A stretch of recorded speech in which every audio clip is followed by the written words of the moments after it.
Chapter 76. Biglang naputol ang ulo ni Damian nang hindi niya namamalayan. Nanginginig na hinawakan nito ang kanyang leeg. At napapatanong ito kung isa ba itong ilusyon? Alam niya na. Ang lalaking to. Sinasabi ng lalaki na hindi karaniwang maliwanag ang buwan ngayong gabi. Sa isip-isip ni Damian na hindi niya akalain na napakalaki ng agwat sa pagitan nila. Maaari nang maputol ang ulo niya bago pa man makatugon ang kanyang extrasensory perception. Tulad ng inaasahan mula sa pinakamahigpit niyang karibal noong nakaraang buhay niya. Ang pinakamalakas na knight ng sangkatauhan. Ang Empire's strongest swordsman na si Is. Naramdaman niya rin ito noong nakaraang buhay niya, pero hindi niya talaga matukoy kung ano ang nasa isip niya sa likod ng ekspresyong yun. Sinasabi ni Damian na narinig niyang abala siya sa ibang mga misyon. Sinundan niya ba siya rito? May kinukuha si Is sa kanyang damit. Sumisigaw at sinasabi ni Damian na teka lang. Gumagamit siya ng dark mana, pero hindi siya dark mage. Makinig muna siya sa kanya. Nakuha na nito ang kinukuha niya sa kanyang damit, at sinasabi nito na sa isang punto, nagsimulang umalingaw-ngaw ang unang susi. Sinundan niya ang resonansyang iyon hanggang dito. Mukhang mas bagay sa kanya ang bagay na ito kaysa sa kanya. Nabigla naman si Damian at napapatanong ito kung ano yan. Isang piraso ng Erebos. Sinasabi ni Is na narito lang siya para ihatid ito at ang isang mensahe. Sinasabi ni Damian na hindi niya ba alam kung ano yan. O ibinibigay niya ba ito sa kanya kahit alam niya naman. Sinasabi ni Is na alam niyang mapanganib na bagay ito, pero sinabi niyang maaari itong ipagkatiwala sa kanya. Tinatanong ni Damian kung sino ang nagsabi nito. Sinasabi ni Is na Damian Haxon. Ang mga tadhanang dati nakatatak na sa bato ay nagsimulang magbago sa sandaling sinimulan niya ang kanyang paglalakbay. At kasabay ng mga pagbabagong yun, nagbago rin ang kapalaran ng bagay na ito. Nagtataka at sinasabi ni Damian na ang kapalaran ng Demon Sword na si Erebos. Sinasabi ni Is na Demon Sword? Hindi ito Demon Sword. Nang laki naman ang mga mata ni Damian at sinasabi nito na ano? Sinasabi ni Is na ito ay isang susi na hugis espada. Kahit siya ay hindi alam kung ano ang binubuksan nito. Tinatanong ni Damian kung paano niya nalaman yan. Sinasabi ni Is na hindi ito sarili niyang kaalaman. Lahat ng sinabi niya ay nagmula sa kanya. Pinakiusapan niya siyang ihatid ang item na ito at pati na rin ang isang mensahe. Tipunin ang lahat ng mga piraso at buuin ang susi. At kapag nakalikom na siya ng kasing daming piraso ng susi gaya ng dati, hanapin niya siya. Naguguluhan si Damian at nang laki ang mga mata nito at sa isip-isip nito na ano. Anong sinasabi niya na gaya ng dati? Sumisigaw at sinasabi nito na teka lang, sino ba talaga siya? Sinasabi ni Is na nasa Elfheim siya. Biglang nawala si Is at naiwan na naguguluhan si Damian at sinasabi nito na Elfheim. Iyon ba ang maalamat na kaharian ng mga duwende? Sa ibang lugar, may nagsasalita at sinasabi nito na maaaring sandali lang siyang nawala. Ngunit ang mga ulat na natanggap niya kamakailan ay malayo sa pagiging kaaya-aya. Ito pala si Dorgo at sinasabi nito na nawala niya ang Demon Sword na sumisipsip ng kaluluwa at ang isang masterclass na Dark Knight. At nabalitaan niyang dumanas siya ng matinding pagkatalo sa mismong harapan ng emperador. Napapaisip na siya kung dapat niya nga bang ipagkatiwala sa kanya ang mga Demon Sword. Ahotep. Yumuko si Ahotep at humihingi ito ng paumanhin sa kanyang Lord Dorgo. At sinasabi nito na nagpakita ng hindi magandang asal ang isa sa kanyang mga estudyanteng Hangal. Gayunpaman, si Silva ang pinakamahina sa kanyang mga disipulo sa master class. Ang kanyang pagkatalo ay hindi mahalaga. Ang anak niyang si Joshua ay mas wala pang silbi, at basurang-basura. Sa pagsira sa okasyon ng imperyo. Ang dalawang yun. Sa halip ay nakatulong pa sa kanila. Sinasabi ni Dorgo na higit na matimbang ang pagkawala ng Demon Sword kaysa sa mga walang kabuluhang pakinabang na iyon. Ang pagpapabuti sa dami at kalidad ng mga Demon Sword para sa hinaharap ay ang kanyang tungkulin. Huwag niyang kalimutan yun, Ahotep. Sinasabi ni Ahotep na oo, Lord Dorgo. Si Victor ang firewood cutter. Naglalakas loob siyang magtanong. Para sa isang sagot. Kung paano siya aalisin. Napalingon dito si Dorgo at sinasabi nito na si Victor. Ang ibig niyang sabihin ba ay yung Dark Mage na umaatake sa syndicate nila nitong mga nakaraang araw? Sinasabi ni Ahotep na tama. Ayon sa mga impormante ng Empire, kumpirmadong nakipag-ugnayan pa siya kay Silva. Sinasabi ni Dorgo na ginawa niya yun. Isang hamak na corpse puppeteer ang pumatay sa isang masterclass na Dark Knight. Sinasabi ni Ahotep na oo. Ang mga bakas ng Dark Mana ay halos tuluyang nabura at ang mga detalye. At ang mga aspeto ng labanan ay hindi makumpirma. Gayunpaman, ang kalagayan ng larangan ng digmaan ay lubos na kakaiba. Ang paligid ay tila nabulok na parang sa loob ng 1,000 taon. Nakumpirmang dumaan sa Black Collapse. Tumalimang titig ni Dorgo at sinasabi nito na ano. Galit na galit si Dorgo at sa isip-isip nito na ang may gawa ng Black Collapse ay si Erebos, siya ba ang nagnakaw kay Erebos? Kung totoo yan, kailangan nilang bawiin ito. Pero ang ipagkatiwala ang gawain ito sa isang taong labis na nahuhumaling sa mga armas. Kapag nalaman ito ni Ahotep, susubukan niyang angkinin ito para sa sarili niya sa halip na ibigay ito sa kanya. Sinasabi ni Dorgo na kawili-wili. Magpapahuli siya sa kanya ng buhay. Nagtataka at sa isip-isip ni Ahotep na bakit siya magpapahuli ng buhay. Tinatanong ni Ahotep na hindi niya ba siya pinagkakatiwalaan? Tinatanong ni Dorgo kung wala na ba siyang ibang gagawin? Sinasabi ni Ahotep na maghahanap siya ng mga talento na gagawing mga Death Knight. Hindi niya yun nakakalimutan. Mag-uulat siya tungkol sa bagay na yun. Nakumpirma niya na ang isang talentong may potensyal. Sinasabi ni Dorgo na yan ang unang magandang balita na narinig niya. Sinasabi ni Ahotep na bago pinatay ni Victor si Silva, mayroong 3 individual na kabilang sa high class na unang umatake. Silang 3 ay may natatanging potensyal. May isa sa kanila na na-awake ang stigmata ng simbahan. At ang anak ng Mercenary King. At ang isa na may pinakamataas na potensyal sa kanila ay ang kabalyerong tumanggap ng titulong Heavenly Sword mula sa Emperador. Siya si Damian Haxon. Sinasabi ni Dorgo na masyadong magarbo at hindi naman kinakailangan ang kanyang paliwanag.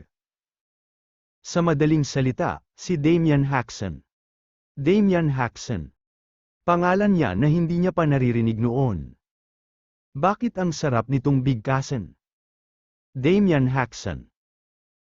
Punta naman sila sa ibang lugar. Nagulat si Damian at sinasabi nito na ito pala ang banal na simbahan. Pagkalipas ng ilang araw, sa punong tanggapan ng banal na simbahan. Sinasabi ni Agnes na maligayang pagdating sa banal na simbahan, Sir Damian. Napangiti naman dito si Damian sa pagbati sa kanya ni Agnes.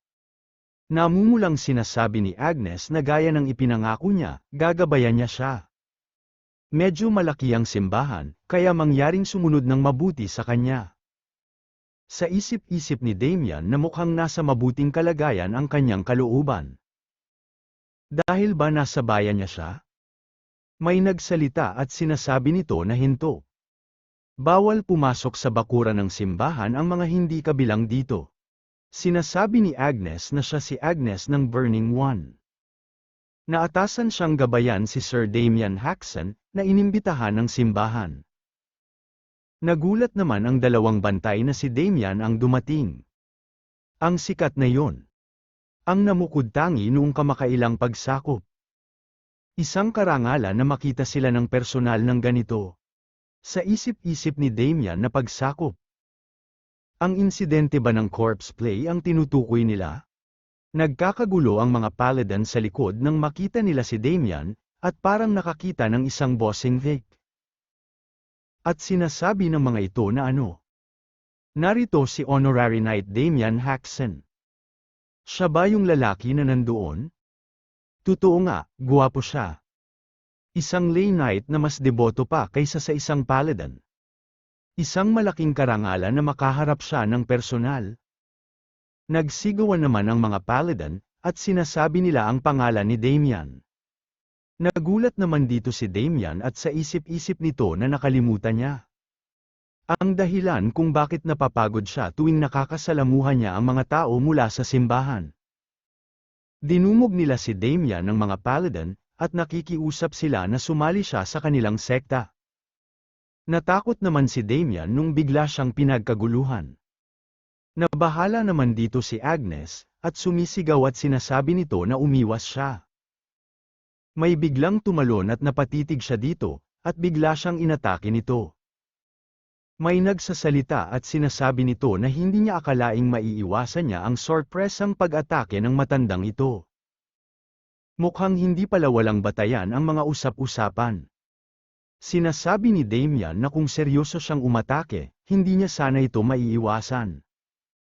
Sino kaya ang makakaiwas sa isang atake mula sa isang Grandmaster? Hindi ba't tama ayon? Elder Chung Yong. Lakas laban ng simbahan, numero 1, isa sa 5 santo, na si Chung Yong. Sinasabi ni Elder Chung Yong na hindi siya makapaniwalang naiwasan niya ang sorpresang pag-atake ng matandang ito. Mukhang hindi naman pala walang basehan ang mga usap-usapan. Pinagpapawisan si Damian at sinasabi nito na kung seryoso siyang umatake, hindi niya sana ito maiiwasan. At sa isip-isip nito na napunta siya rito para kunin ang kanyang gantimpala, kaya hindi niya inasahang bigla na lang siyang sasalakayin. Sinasabi ni Damian na sino ang maglalakas loob na magsabi na kaya nilang iwasan ang isang atake mula sa isang Grandmaster. Hindi ba tama siya, Elder Chung Yong? Nakangiting sinasabi ni Elder Chung Yong na matagal-tagal na rin mula noong huling may batang lumitaw na kayang magpakulo ng dugo niya. Napakaganda nito. Malakas na tumawa ito at sinasabi nito na maglaban sila. May dumating na isang matanda at sinasabi nito na hindi. Nagulat dito si Elder Chung Yong at sinasabi nito na hindi niya pa nga siya nakakalaban. Napailing ang matandang dumating at sinasabi nito na balak niya sanang gawin yun, Chung Yong. Napakunot ng mga mata si Damian at sa isip-isip nito na isang matandang babae na nagpakaba sa pinakamalakas sa isang 5 santo. Sa pagkakita kung gaano nagulat ang iba pang mga paladin at maging si Agnes. Sabay-sabay na nagbigay-pugay ang lahat ng paladin, at sinasabi nila na binabati nila ang banal na Imperatress. Sinasabi ng Holy Empress na patawarin ninyo sana ang kawalan ng galang ng kanyang kapatid, Sir Damian. Hindi pa rin niya nababago ang ugali niyang gustong makipaglaban tuwing nakakakita siya ng malakas na tao. Banal na Imperatress ng simbahan na si Svetlana. Nagbigay-pugay si Damian at sinasabi nito na oo. Isang karangalan ang makilala sila, mahal na Imperatress. Tinitigan ng mabuti ng Holy Empress si Damian at sa isip-isip nito na sumilip na siya sa kaibuturan ng napakaraming kaluluwa, ngunit ngayon lang siya nakakita ng ganito. Paano magiging napakabanal at marangal ng isang kaluluwa? Sinasabi ng Holy Empress na tumanggap ang simbahan ng isang kabutihang loob mula sa kanya na hindi nito lubos na matutumbasan. Isang mahigpit nilang tuntunin ang magbigay ng nararapat na gantimpala para sa biyayang kanilang natatanggap. Kaya paumanhin sa pagtatanong nito, pero gaano nakatagal mula noong huli siyang humawak ng espada? Sa isip-isip ni Damian na simula noong bumalik siya sa dati at nagsimulang muli. Napaisip si Damian at sinasabi nito na tingnan nila. Sa tingin niya, mga kalahating taon na ang nakalilipas. Hindi naman makapaniwala si Elder Chung Yong, at sinasabi nito na naabot niya ang high class sa loob lang ng kalahating taon. Sinasabi ng Holy Empress na alam niya na. Kung ikukumpara sa kanyang napakalaking talento, hindi nakasabay ang pag-unlad ng kanyang pangangatawan. Nagkataong may perpektong gantimpala ang simbahan nila para sa kanya. Nakikiusap siya na sundan niya siya. Sumisigaw at sinasabi ni Elder Chung Yum na hindi ninyo maaaring gawin yan, mahal na Emperatris. Ang ialok sa isang tagalabas ang dambana ng unang banal na emperador. Mga espesyal na antas ng Paladin na maingat na pinili lamang ang pinapayagang pumasok dito. Sinasabi ng Holy Empress na alam niya yan, kaya tumigil na siya sa pagsigaw, Chung Yum. Tinatanong ni Damian kung ano ba naman ang lugar na to. Sinasabi ni Agnes na isa itong lugar na nabalitaan niya lang din. Sa isip-isip ni Damian na hindi siya kailanman pumunta sa simbahan noong nakaraang buhay niya, kaya wala siyang ideya kung ano ang nangyayari. Sinasabi ng Holy Empress na ito ang huling hantungan ng isang bahagi ng kaluluwa ng unang banal na emperador. Sinasabi ni Damian na ang unang banal na emperador? Hindi ba't isa siyang figura mula pa noong 1,000 taon na ang nakalilipas? Sinasabi ng Holy Empress na oo. Pagkatapos ng isang panayam, pupunan ng unang banal na emperador kung ano ang pinakakulang sa tao. Gayunpaman, dahil nauubos ang kanyang kaluluwa pagkatapos ng bawat pakikipanayam, isa itong biyayang iilang paladin lamang ang makakaranas. Maaaring isa siyang dayo, Sir Damian, ngunit naniniwala siya sa kanyang kaluluwa.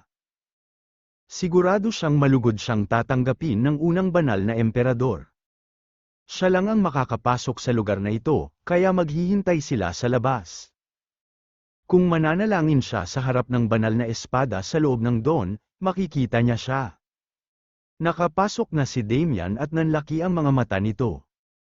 At sinarado na nila ang pintuan, at naghihintay sila sa labas. Sinasabi ni Damian na hindi naman siya palalayasin ng unang banal na emperador dahil lang sa isa siyang tagalabas, di ba? Sinasabi ni Agnes na nag-aalinlangan siya kung gagawin niya ang ganoong bagay.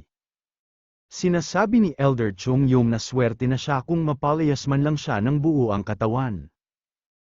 Tinatanong ni Agnes kung ano ang ibig niyang sabihin dyan, Master. Sinasabi ni Elder Chung Yum na hindi niya alam kung ano ang binabalak ng kasalukuyang banal na Empress, ngunit ang mga panayam na isinagawa niya sa silid na ito ay hindi kasimple ng inaakala. Nababahala na sinasabi ni Agnes na kung gayon, ibig bang sabihin ito ay maaari itong maging mapanganib para sa kanya. Sinasabi ni Elder Chung Yum na ang ugali ng unang banal na emperador ay katulad ng sa kanya, hindi, mas malala pa ang sa kanya. Alam niya dahil nagawa niya na rin yan. Kung mamalasin ang batang yan, maaari siyang mamatay. Sa loob ng Dawn. May umatake kay Damian at sa isip-isip nito na tinatawag niya ba itong interview? Bigla na lang silang sumulpot at inatake siya sa sandaling lumapit siya sa espada. Ang higanting ito pala ang nasa mga alamat, ang dumurog sa bungo ng dragon gamit ang iisang mace at ang kanyang hubad na katawan. Ang unang banal na emperador ng simbahan, si Bartolyo. Tumatawa at sinasabi ng emperador na puno siya ng enerhiya. Gusto niya yan. Hindi siya mukhang paladin, kaya sino ba siya? Sandali lang, hindi. Malalaman niya din ang pangalan niya kapag nakapasa siya sa interview. Sinasabi ni Damian na papasa ba sa interview? Ano ba talaga ang kailangan niyang gawin? Sinasabi ng banal na emperador na kailangan niya lang magpakita ng potensyal na makapagbibigay kasiyahan sa kanya, o kaya'y makapagpatama ng isang wastong atake sa katawang ito. Sa isip-isip ni Damian na lintik na matandang bruha. Tatawagin itong interview nang hindi man lang ipinapaliwanag ang alinman dito. Sinasabi ni Damian na ang bagay na kamakailan na nawala niya ang lahat ng kanyang mga pinakamahusay na armas, pwede niya bang hiramin kahit sandali lang yang banal na espada dyan?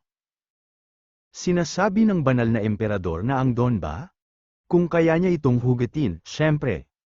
Bawat paladin na napunta rito ay sumubok na hamanin ito, ngunit kahit si Chung Yum noong nasa kasagsagan pa ng kanyang lakas ay hindi ito nabunat. Kung kaya niyang gawin yon, ibibigay niya sa kanya ang espada na yon. Sige lang. Subukan niya siyang hamanin gamit ang espada na yan. Sa isip-isip ni Damian na nakatutokso ang gantimpala ng simbahan. Pero paano niya siya matatalo? Nararamdaman niya ang sandali na siya ay umakyat sa lugar na ito. Na may gantimpalang higit na dakila kaysa sa anupaman sa loob ng espada na yon. Kaya kunin na lang nila ito at ideklarang sumusuko na siya sa interview na ito. Naglakad na si Damian at sinasabi nito na sabi niya, sinubukan na ng lahat, di ba? Kung gayon, bigyan niya rin siya ng pagkakataon. Tumatawa at sinasabi ng banal na emperador na tuloy siya. Sige lang. Huwag lang siyang masyadong madismaya kung hindi siya magtagumpay. Sa isip-isip ni Damian na mabuti. Ngayon, sa wakas ay makalalapit na siya sa espada. Nag-react din ng tato sa kaliwang kamay niya pagkakita niya palang dito. Erebos. Inaabot na ni Damian ang espada na doon, at biglang nagliwanag ito. Bigla na lang nayanig ang paligid, at nang laki ang mga mata ng banal na emperador sa gulat.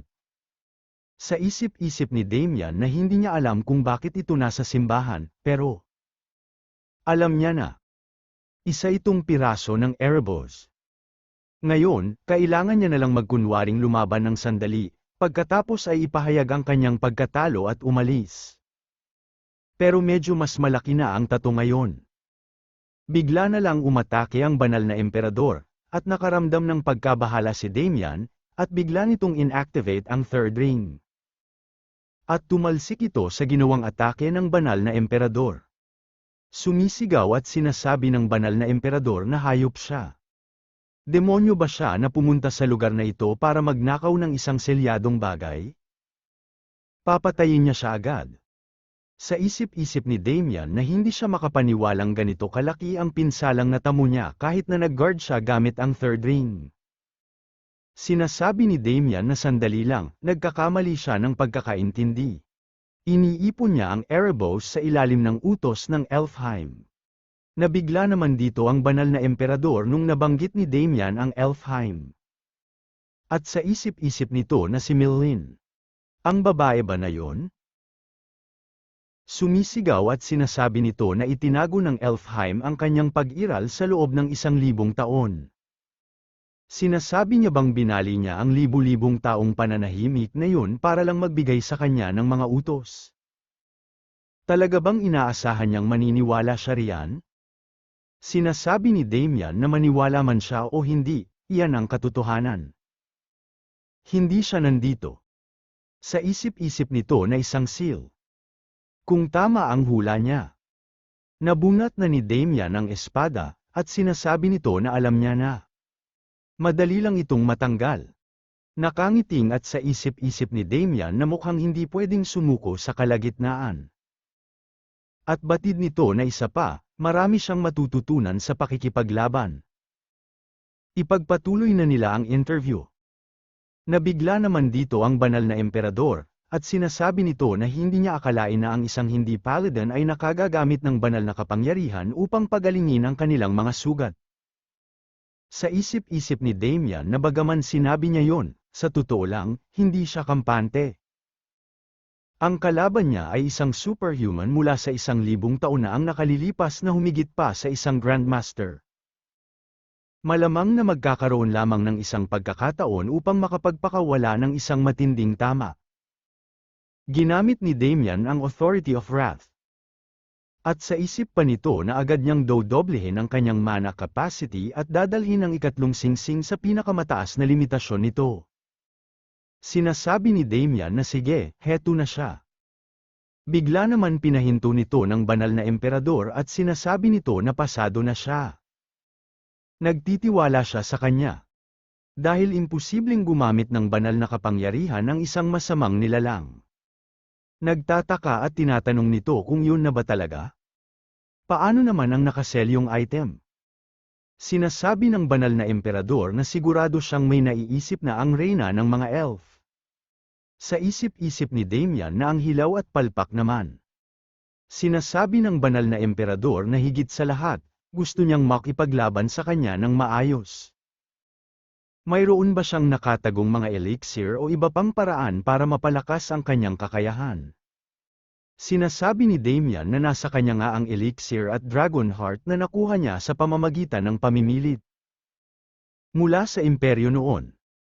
At sa isip-isip nito na itinatabi niya ang mga ito dahil sa matinding negatibong reaksyon. Sinasabi ng banal na emperador na ayos, kunin niya na ang mga ito ngayon din. Nagulat naman dito si Damian at sinasabi nito na hindi, kapag sabay niya silang ininom, sisabog ang katawan niya. Tinatanong ng banal na emperador na bakit niya naman iniisip yan. Susuportahan niya siya gamit ang kanyang banal na kapangyarihan, kaya kunin niya na ang mga ito nang walang pag-aalala. Dahil dyan, magkakaroon sila ng maayos na laban.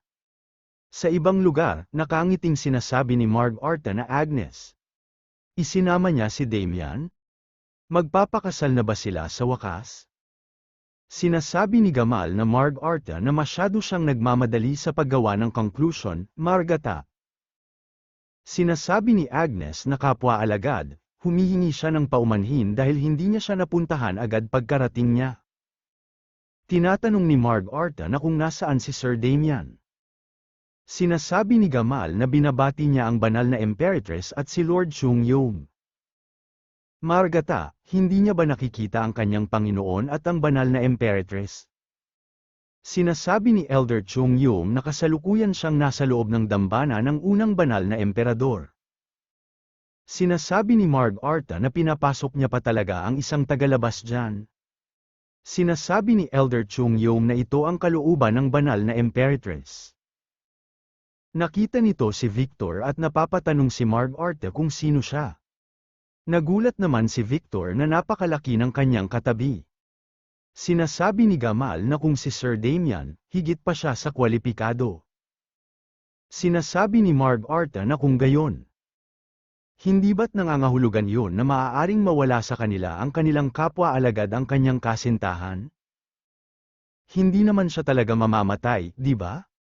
Sinasabi ni Agnes na ang kanyang kapwa-alagad. Huwag silang nagsasalita ng mga kakaibang bagay sa harap ng kanilang mga nakatatanda. Napatingin si Elder Chungyong kay Agnes at sinasabi nito na ipinagkasundong ikasal. Ano ba itong kahangalan na ito? Umiiyak na sinasabi ni Agnes na wala lang yun, Master. Nagbibiro lang siya. Galit na sinasabi ni Elder Chungyong na huwag niyang sabihing ang layunin ng bakasyon niya ay akitin ng lalaking iyon at iwanan ang simbahan. Pagkatapos ng lahat ng ginawa niya para palakihin siya. Takot na sinasabi ni Agnes na hindi naman ganoon yun, Master. Sinasabi ng Holy Empress na ano naman ang problema roon. Wala namang batas na nagsasabing hindi pwedeng magpakasal ang mga paladin, di ba? Sinasabi ni Elder Chungyong na kwento lang yan sa mga paladin. At batid ng Holy Empress na hindi, ang ibig niyang sabihin, wala namang magiging problema kung itatalaga nila siya bilang isang secular paladin. Secular paladin, isang paladin na umaalis sa simbahan upang maglakbay sa mundo o naninirahan sa isang rehiyon upang ipagpatuloy ang mga tungkuling pangklerigo, at malayang makapag-asawa. At sinasabi ng Holy Empress na Lady Agnes, pakiusap, intindihin ninyo. Itinuring siyang parang anak ni Lord Chungyong mula pa noong bata siya, kaya tila ayaw niya siyang pakawalan. Tumatawa at sinasabi ni Agnes na sumusunod din siya sa kanya na parang siya ang kanyang ama. Napakunot ng mga mata si Elder Chungyong at sinasabi nito na walang kwentang usapan. Namumulang sinasabi ni Agnes na lubos siyang nagpapasalamat kay Sir Damian, kaya naman mas lalo niya siyang binabantayan at inaalagaan. Tungkol naman sa pag-alis niya sa simbahan. May biglang nagsalita at sinasabi nito na dumating din ba sina Lady Margata at Sir Gamal. Natutuwa siyang makita silang muli.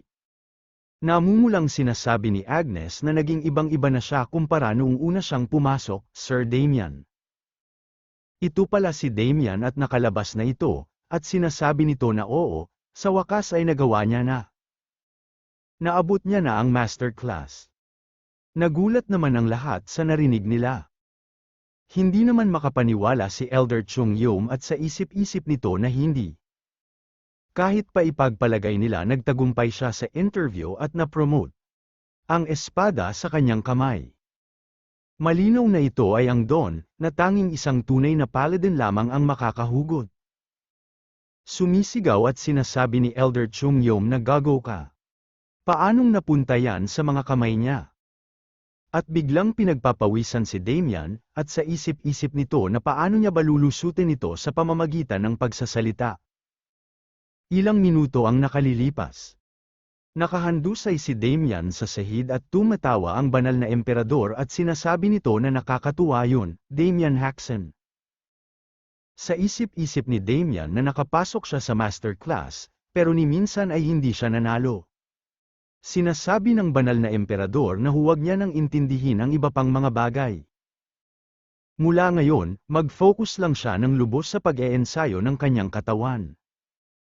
Hingal na hingal at nagpapasalamat siya dito, at sinasabi ni Damian na oo. Sinasabi ng banal na emperador na tungkol naman dyan sa Don, sabihin niya lang sa kanila na ibinigay niya yan sa kanya. Hindi, ang ibig niyang sabihin ay hindi niya dapat ipagkalat ang tungkol sa gamit sa loob nito. Sinasabi ni Damian na bueno, hindi naman yun lubos na mali. Sa isip-isip ni Damian na si Erebos ba ang tinutukoy niya? Sinasabi ni Damian na wala siyang balak sabihin ito kaninuman, pero bakit ba nandito yan? Tumatawa at sinasabi ng banal na emperador na hindi niya alam ang mga detalye. Dahil noong humiwalay siya sa pangunahing katawan, may ilang mga alaala ang nawala. Napakunot ng mga mata si Damian at sa isip-isip nito na hindi yan bagay na dapat ipagmalaki. Gayunpaman, dahil isa itong napakapanganib na bagay, hinulma ng pangunahing katawan ang sarili niyang kaluluwa upang likhain ang Don. At nagpas siyang selyuhan nito sa loob. Nagulat naman dito si Damian at sa isip-isip nito na ang unang banal na emperador ang nagkulong kay Erebos. Ibig sabihin niyan, si Erebos. Umiiral na ba sa loob ng 1,000 taon? Sinasabi ng banal na emperador na itinali ng pangunahing grupo ang Don dito dahil sa issue sa pagsil. At nagsinungaling lang siya, na nagsasabing hindi ito kayang hugutin ng mga taong walang sapat na kakayahan. Kapag nalaman niya ni Chung Yom na yan, magwawala yun. Sinasabi ni Damian na akala niya alam niya kung ano ito, pero habang mas marami siyang natututunan, lalo lang siyang nalilito. Sinasabi ng banal na emperador na kung ganoon, bakit hindi niya na lang siya puntahan at tanungin? Hindi ba binigyan siya ng Elfheim ng direktiba o kung anuman? Kung gayon, malamang nagawa ito ng Elf Queen na si Milene. Kung siya ngayon, dapat ay buhay pa siya ngayon. Sa isip-isip ni Damian na ang reyna ng mga elf. May ilang bagay siyang kailangang marinig mula sa kanya. Balik sila sa kasalukuyan. Sinasabi ni Damian na sa madaling salita, nagustuhan niya siya. Sinasabi ng Holy Empress na hindi ka panipaniwala. Hindi niya akalain na ibibigay ng unang banal na emperador ang banal na espada sa isang taong labas sa kanila. May sumisigaw at sinasabi nito na pakasalan niya. Mukhang hindi narinig ni Damian at nakangiting sinasabi nito na paumanhin. Ito pala si Elder Chung Yom at sumisigaw na sinasabi nito na pakasalan niya si Agnes. Papayagan niya ito. Nagtataka naman dito si Agnes at sinasabi nito kung ano ba yan. Bigla na lang siya nagsasabi ng ganyan, Master. Sinasabi ni Damian na paumanhin, paano naman ang opinyon niya? Nauutal na sinasabi ni Agnes na hindi pa naman sila ganyan. Pero ano ang iniisip ni Sir Damian tungkol dito? Bumubulong na sinasabi ni Elder Chung Yom na ang banal na espadang yon ay tanging isang tunay na paladin lamang ang makakahugot. Para mapasali siya sa kanilang simbahan, ang pagpapakasal ang pinakamainam na paraan, hindi ba? Sinasabi ni Agnes na kaya pala. Naguguluhan naman si Damian sa kinikilos ng dalawa.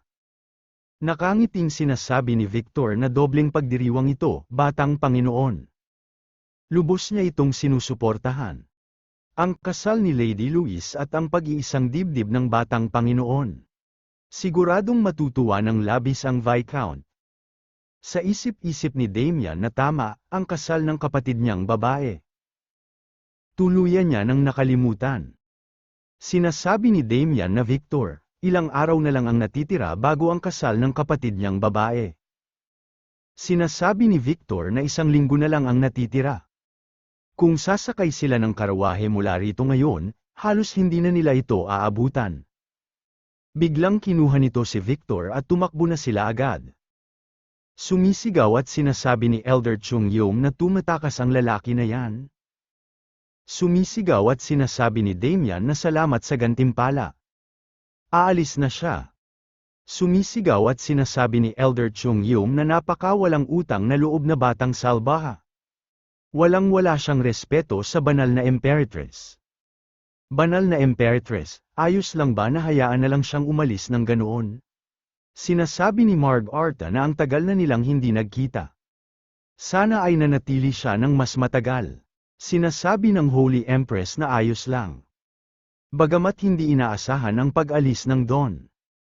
Mas mahalaga sa ngayon ang pagpapanatili ng magandang relasyon sa kanya. Dahil dito, hindi na niya madaling matatanggihan ang kanilang mga kahilingan. Tingnan nila ang kabuuang larawan. Sa Jackson County. Naghihintay ang ate nito sa labas ng kanilang bahay. At sinasabi nito na 3 buwan nang wala ang batang yan at ni minsan ay hindi man lang siya kinontak. Hindi naman siya pinagbubugbog sa kung saan, di ba? Matagal-tagal na mula nang umalis si Victor para hanapin siya, at gayunpaman, wala pa ring balita. May dumating at sinasabi nito na sister. Napalingon siya dito at sinasabi nito na Damian. Sinasabi ng dumating na mukhang nahanap niya na ang tamang lugar. Pero para makasiguro, magtatanong siya sa kanya, sister. Ito ba ang pangunahing ari-arian ni Damian Jackson sa Jackson County?